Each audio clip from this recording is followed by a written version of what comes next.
Assalamu alaikum. Good morning to everyone. Still morning here. Honorable guests, colleagues, friends, Justice. It's a pleasure to be here with you this morning, distinguished guests and colleagues. Short introduction, and the rest of the time is for the keynote speaker as well. On climate change these days, more than ever, there is no amount of alarm or amount of advocacy that is too much. I think that's clear to everyone now. Climate change is no longer someone else's business. It happens on another side of the world. It is not something for tomorrow. It is something for now. It's something for all of us. It's definitely everyone's business. As you heard already this morning, a lot of commendation goes to the government of Pakistan for tackling climate change head-on. Pakistan's climate ambitions on the nationally determined contributions are a clear evidence of that. Pakistan's voice on global climate diplomacy is clear. There was a mention of the Loss and Damage Fund. It was really important that Pakistan was a voice for many who didn't actually have a voice there, despite the setbacks, obviously, that we heard in funding as well.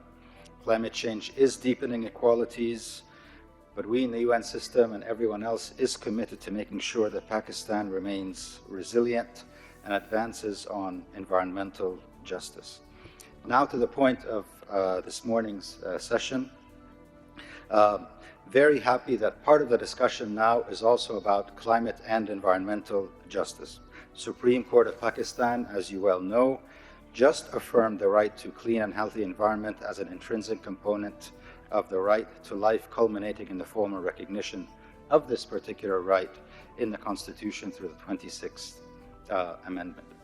So beyond science, beyond policy, beyond activities, there is little doubt now that climate justice and climate insecurity could be the new fault line, or at the very least, or hopefully most, can be a new place of global convergence of the discourse as well. I only mention one or two small things to contextualize the discussion and then leave the floor to the keynote speaker. The critical role of legal and institutional mechanisms in shaping climate justice cannot be overstated. We will hear this today. At COP29, we supported the government in presenting Pakistan's climate actions, challenges, and policy solutions. And specifically, at the Pakistan Pavilion, where Justice Mansoor Ali Shah, Justice Aisha Malik, and Justice Jawad Hassan represented Pakistan, there was a special emphasis that was placed on the judiciary's role in addressing climate change. This is something that we will hear about more as well, including the compiled compendium of critical Pakistani judgments on climate change and a compilation of environmental laws. So at the UN system, please count on us not only to raise climate change as an environmental problem or a climate problem, but indeed as a justice problem, as a human rights issue as well.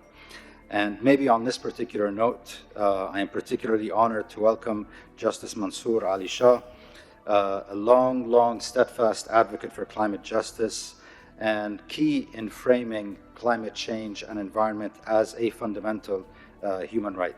So let me invite Justice Mansoor Ali Shah to the podium for his keynote address.